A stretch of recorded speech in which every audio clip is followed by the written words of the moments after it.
बॉलीवुड ने हमें romantic heroes दिए, एक्शन हीरोज दिए, हेवी डायलॉग मारने वाले हीरोज भी दिए, लेकिन एक हीरो ऐसा भी थे जो न मारधार करते न रिवेंज की कहानियों में फंसते। वो तो मिडिल क्लास आदमी थे, बिल्कुल आम इंसान की तरह। उनकी फिल्मों में न भारी भरकम ड्रामा होता था और न ही कोई अनरियलिस्टिक ट्विस्ट। वो सिर्फ पर्दे पर वही दिखाते हैं जो एक आम आदमी रोज अपनी जिंदगी में जीता है। उनका नाम है अमोल पालेकर। तो चलिए जानते हैं उनके थिएटर आर्टिस्ट से लेकर के हीरो बनने तक का सफर को। मैं शुभ प्रसाद स्वागत करता हूं आप सभी का यादों के पन्ने पर।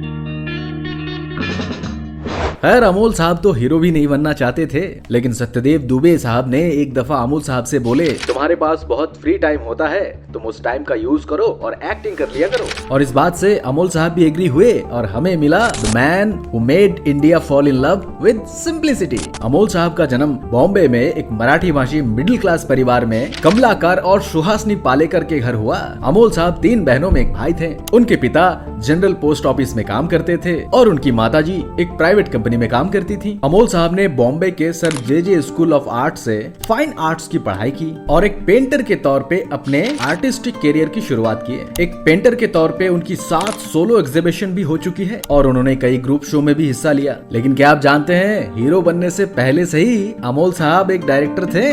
शायद कम लोग जानते होंगे, सिनेमा में आने से पहले ही वो थिएटर जगत में एक स्टैब्लिश्ड नाम बन चुके थे। सत्यदेव दुबे जैसे लेजेंड्स के साथ उन्होंने मराठी थिएटर्स में कई नए प्रयोग किए, नई सोच लाए और फिर 1972 में अपना खुद का थिएटर ग्रुप बनाया, अनिकेत। ये वो दौर था जब उनकी थिएटर की पहचान इतनी मजबूत हो चुकी थी कि बासु चैटर्जी, ऋषिकेश मुखर्जी और बासु भट्टाचार्य जैसे दिग्गज फिल्म मेकर्स उनके शो देखने आया करते थे। समझ रहे हैं ना आप? ऐसे डायरेक्टर्स जिनके साथ काम करना उस जमाने के किसी भी एक्टर का सपना हुआ करता था, वो सभी अमोल साहब के टैलेंट को ऑलरेडी नोटिस कर चुके थे।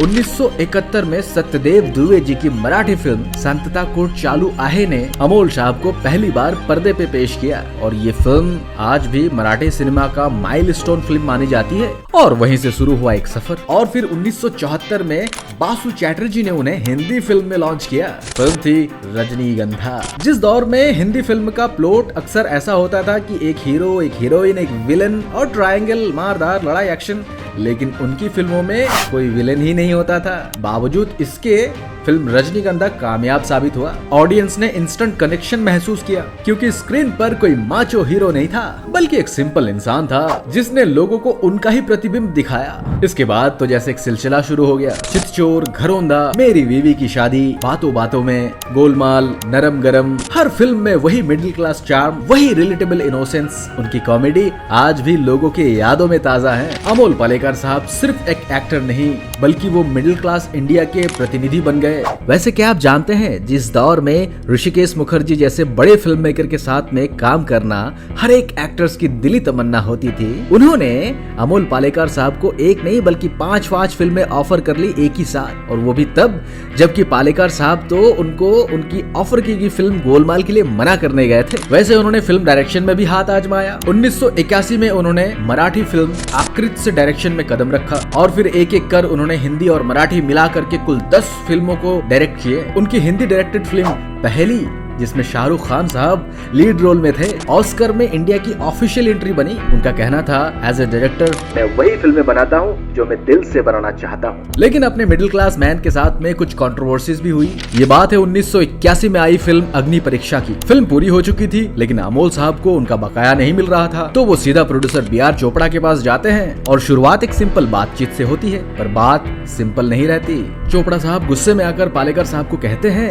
मैं तुम्हें फिल्म इंडस्ट्री से बाहर निकलवा दूंगा। जरा सोचिए, उस जमाने में BR चोपड़ा जैसा नाम और सामने एक शांत, simple, soft spoken Amol Palekar साहब। लेकिन पालेकर साहब भी पीछे नहीं हटे। उन्होंने बखूबी उनको जवाब भी दिया और उनकी कंपनी पे केस भी किया और तो और वो केस जीते भी। ये उनकी जिंदगी की वो चैप्टर है जहाँ उन्होंने दिखाया सिंपल देखने वाले लोग भी जरूरत पड़ने पर मजबूती से खड़े होते हैं। तो पालेकर साहब का निजी जिंदगी भी बहुत रोमांच से भरा हुआ था। हालांकि मैं अपनी तजुर्बा बताऊं तो मुझे बचपन में अमोल साहब की फिल्में बहुत ज्यादा पसंद नहीं होती थी, क्योंकि हीरो कोई एक्शन ही नहीं करता था। लेकिन जैसे जैसे जिंदगी को समझा और बड़ा हुआ तो उनकी फिल्मों से लगाव भी गहरा होता गया और इस बात से शायद आप में से भी बहुत लोग एग्री करेंगे। खैर, 24 नवंबर को अमोल पालेकर साहब अपना 80th बर्थडे सेलिब्रेट करने वाले हैं, क्योंकि 24 नवंबर को उनका जन्मदिन है। So wish him happy birthday and thanks for his contribution to the Indian cinema. और एक बात, अमोल साहब कुछ किताबें भी लिख चुके हैं, जिनमें से एक है व्यू फाइंडर। इस किताब को आपको जरूर पढ़ना चाहिए अगर आप भी दिलचस्पी रखते हैं संगीत, सिनेमा जैसे और भी कलाओं में। तो इस किताब का बाइंग लिंक आपको डिस्क्रिप्शन में या तो फिर पिन कमेंट में मिल जाएगा। उम्मीद करता हूँ कि थोड़ी बहुत बातें जो मैंने अमोल पालेकर साहब के बारे में आपको बताई उससे आप सहमत होंगे। और अगर वीडियो पसंद आया हो तो लाइक कीजिए, शेयर कीजिए, कमेंट्स कीजिए, और अगर चैनल पे नए हैं तो चैनल को सब्सक्राइब तो जरूर कीजिए, क्योंकि ऐसे ही यादें हम अक्सर इस यादों के पन्ने पर ताजा करते रहते हैं। अंततः हमारे मराठी मैन के लिए हैप्पी बर्थडे। जय महाराष्ट्र, जय हिंद।